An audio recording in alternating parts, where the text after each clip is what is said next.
and being lowered he meant by locks. Hair he knew to be hair, notwithstanding. Hers the knotted highness whose equation lay concealed, boat equaling soul, equaling body's low blow, below the belt clasp, clutch. The high inside of his thigh, quick Sapphic hand, hers the hand whose caress came unexpected. The old stories echo at our backs as we retreated. Buzz and bridge made us run. The old story echoed again, more than echoing. Meat, breath, bones buzzed arrival, adumbrated. Soon, so abruptly, come. What began as a bridge now hummed in back of us, mixed routine voices, his and hers. It wasn't echoing an alternate life or another life, a stretch of lacquered rope wielded stick-like though it was. It passed from the back to the front of us, a baton, rotating bone.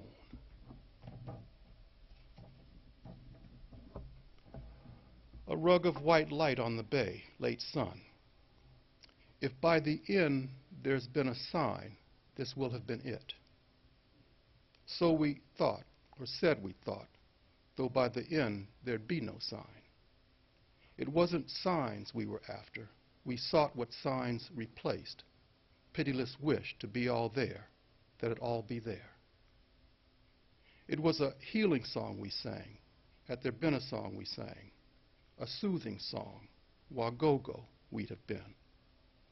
A winding sound we'd have made, had there been a sound we made. Zeze, bowed by raffia, Mbira, plucked by thumbs, a grinding sound we made, had we made a sound. But by the end, there'd be no sound. Signs mute witness rescinded as well.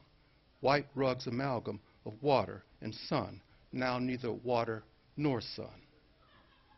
It was a dream drummed into the air we took in, a brink we backed away from, rickety bridge.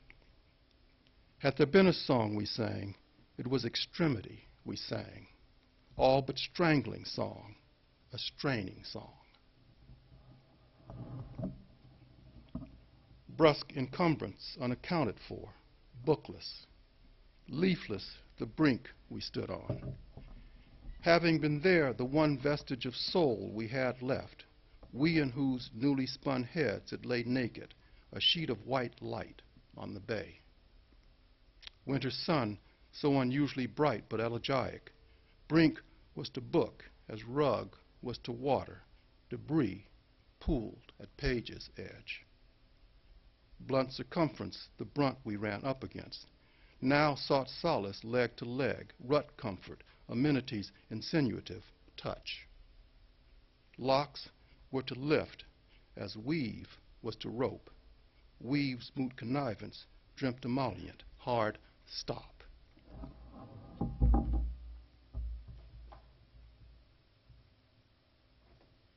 I'm going to read some fiction, some prose now.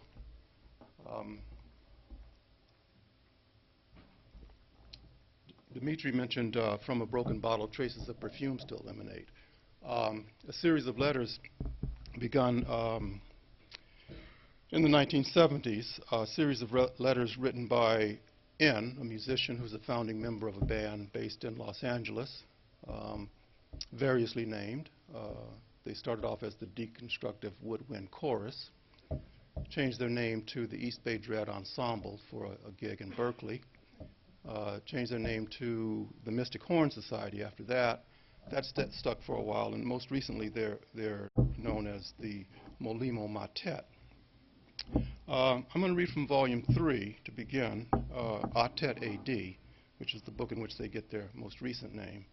And in the course of these letters addressed to an angel, angel of dust, N talks about, ruminates on a number of things, the band's music, talks about gigs, compositions, and what have you. He's also working on this ongoing thing that he calls an antithetical opera. And the books are mainly in the form of letters, Dear Angel of Dust, but often the letters contain enclosures, which are installments in this ongoing antithetical opera. He calls them lecture libretti. And they're too long for me to read at a reading, unless that were the whole reading, which this is not. But I wanted to read a section of the lecture libretto called Door Peep Shall Not Enter, with which Atet AD ends. That flute sound, the sound of the ney flute from the Middle East and other parts of the East, that you heard in Sound and Semblance, just won't let me be. And one of the things that happens in Atet AD in this lecture libretto is that two spirits, one known as Jabouche and the other known as Bloon, wash ashore at Venice Beach in Southern California. And they wash ashore in these ambiguous bottles that are part test tube, part champagne bottle.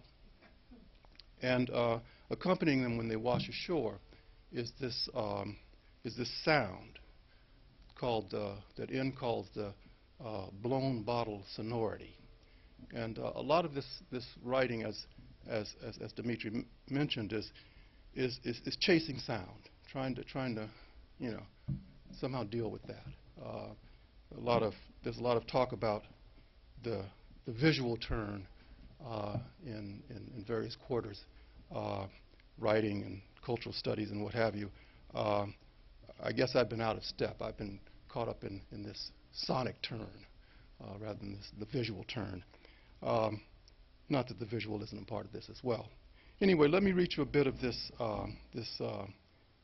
scene on Venice Beach with the bottles, the spirits coming ashore.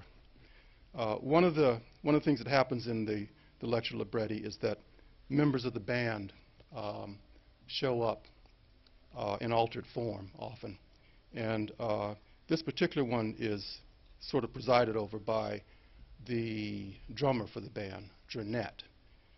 Here she is sometimes referred to as Drenette Virgin, and at other times as Drenette Scientist. Unseen but otherwise there, Drenette Scientist loomed larger than life. Backdrop and animating breeze rolled into one, assisting the wave which washed the bottles ashore at Venice Beach, rechristened by the bottle's arrival, Venus Beach. Blown bottle sonority filled the air, a hoarse but penetrant tone as of an Arabico Berber flute. Faint, frail, it had the sound of having come a long way, the subtlest felt-filled sonority ever to have entered Los Angeles.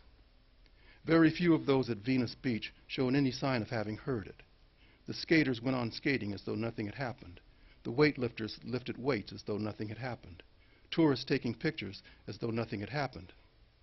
All but a scattered few went on doing what they were doing as though nothing had happened.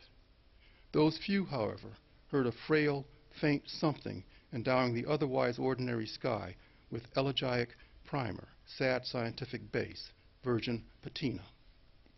Blown bottles austerity, attended by synthesizer strings, made for a synthetico symphonic sky, burgeoning crescendo, endlessly all but absconded with, beginning to bid sensation goodbye. Those few turned their heads to see the source of what they heard, but couldn't find it.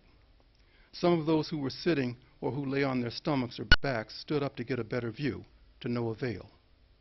What they saw was not the source of what they heard, but one of its effects, an erotic elegiac graininess bestowed upon or merely brought out in the surrounding flesh, tanning bodies on display, jogging bodies on display, weightlifting bodies on display, skating bodies on display. Blown bottle sonority peppered all flesh with a flute-blown abrasion as of wind-blown sand, granting it a buff which was not untouched by weather, bruise, wear, grit-given scour, grit-given scratch. Up to this point, flesh had reclined lazily within itself, even that of those engaged in strenuous exertion. But with the advent of blown